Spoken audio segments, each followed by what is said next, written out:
Good morning. So I am here in Wales for my first time. It is currently just 9:53, so nearly 10 a.m. I'm down on the Welsh coast. It's taken me about an hour and a half, probably about 2 hours to get to this point. I travelled from Manchester, and this is our first stop, the Duke of Lancaster ship, which is just right there. So I'm going to insert some footage of that, and we're just going to do a little bit of filming around this area, go over and see this abandoned ship. So this is going to be like a little road trip around Wales, or northern Wales.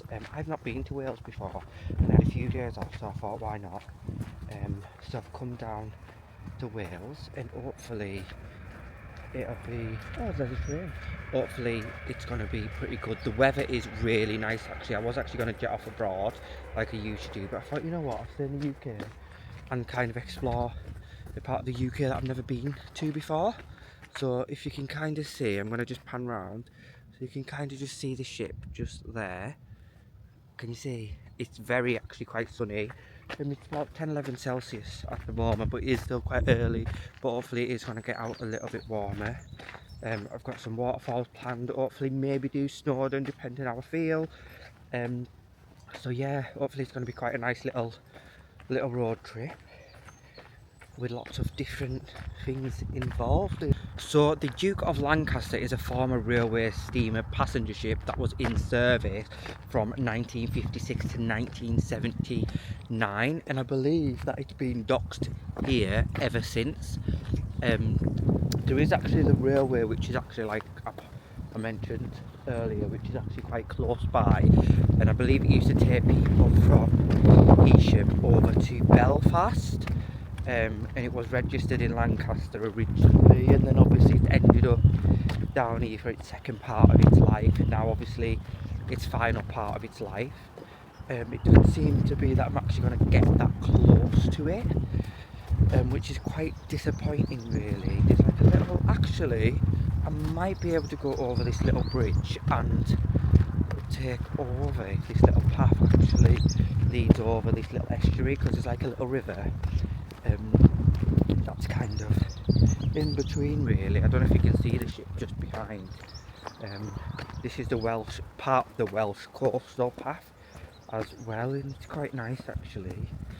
Oh no, so you can actually, so this was where I was originally meant to go, but the car park took me a different way. So let me spin round, and you've got the ship right in front, just over there. Stunning. So my drone is currently in the air. We're actually just going to head back to the car now. I think I've got quite enough shots, and some pretty decent ones as well. So we're going to head back, get some more shots with my camera on the way back, and hopefully they'll actually turn out well. Some drones just over, I'm keeping an eye on it, don't worry. And then I'm going to try and get a shot of it flying down like the little estuary.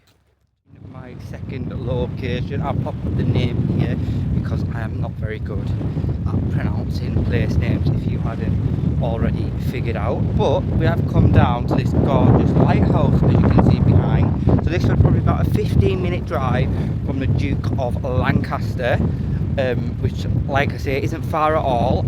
So I'm just going to get a little bit closer, get some more shots, and I think there's another place. There's so many places I've got planned for today, but I'm not entirely sure where.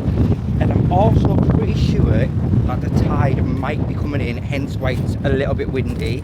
So hopefully you can actually hear me. I'm gonna have a little wander up these steps here.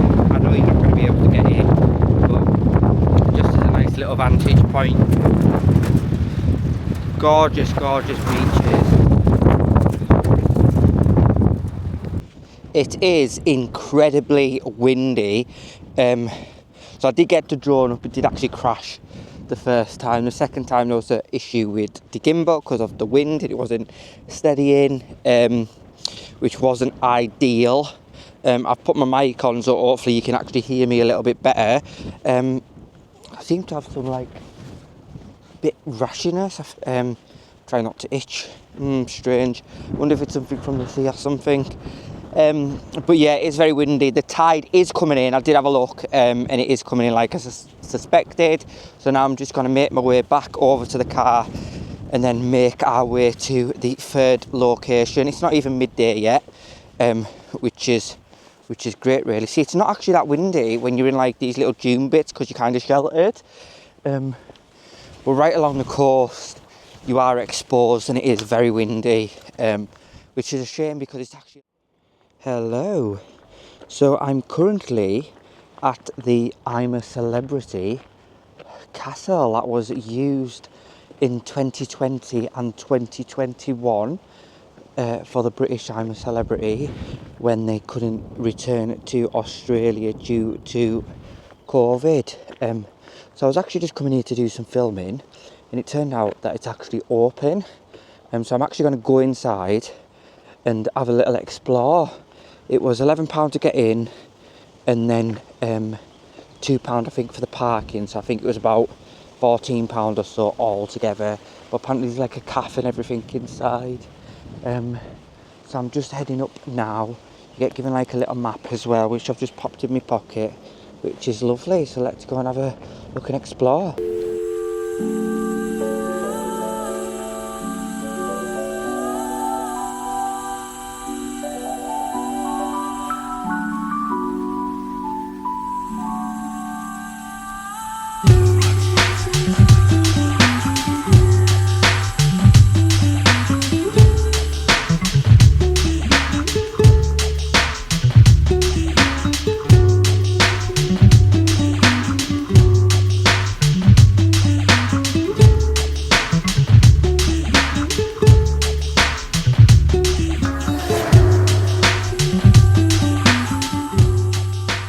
The castle is behind me. It is absolutely stunning. I have been round it and done one or two laps. It is quite huge. There's quite a lot of sections you can't get into because it is quite dangerous still, but they are restoring it. But a lot of work has kind of been done, I think, ever since I'm a Celeb came here. And it's good to see that the money's actually being put to good use, really. Hopefully the work will continue because I bet there's some photos and stuff around the place, and it looks absolutely stunning from when it was like back in its heyday. Yeah, so I definitely recommend if you are in the area, like I said, it wasn't too badly priced. Pop down and have a wander around. Hopefully you'll be like me and catch it on a really quiet day.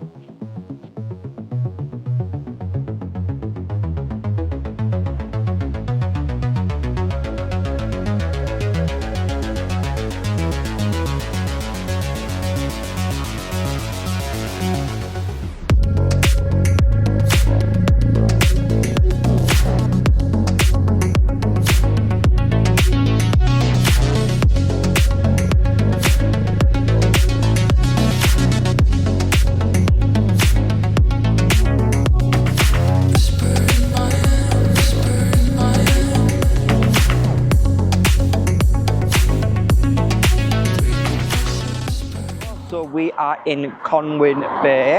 Now we're going to Conwy Castle, which is literally just behind. I'm just crossing the road and then we're going to make our way over to the castle, which is quite exciting. I love an exciting day. Second, obviously, castle of the day, which is quite nice. It is still quite windy here as well. Not as windy as the first place I was at earlier on. But yeah, it is still windy. Very, very nice. Look at this view. Very lovely. You got the castle there as well, leading into this little estuary.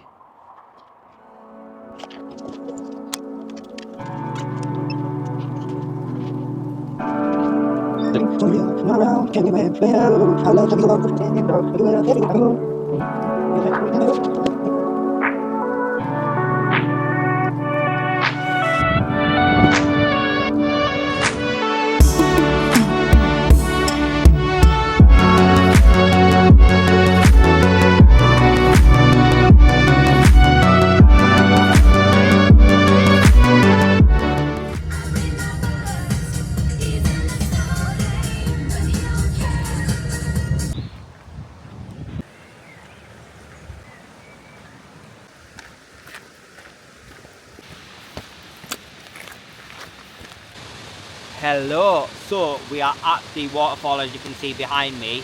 I've not actually done that much vlogging here because I got here a little bit later than I kind of anticipated, and it started getting a little bit dark, so I took the drone up straight away, got some filming on the actual camera, cheers, and then yeah, I'll insert that drone footage, but this is probably the biggest waterfall that I've ever seen in the UK.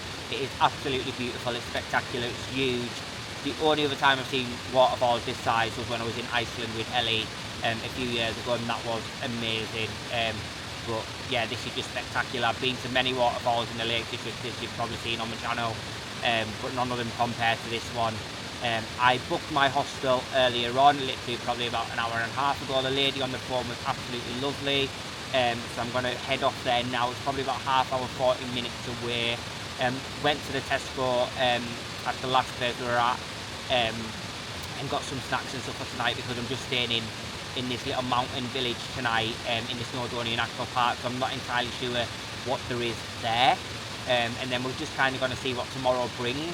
I've not actually really planned that much for tomorrow, so hopefully it's going to be good. I know I'm going to go to Quarry, because that's literally where I'm staying, and then I'm going to kind of explore a bit more of Snowdonia National Park. So hopefully it's going to be a good day, and yeah, hopefully the hostel's fair decent as well, but I'll try and show you around if it's not too busy. Also forgot to say that the walk from the car park down where the bridge is up to the falls is roughly about half an hour to 45 minutes.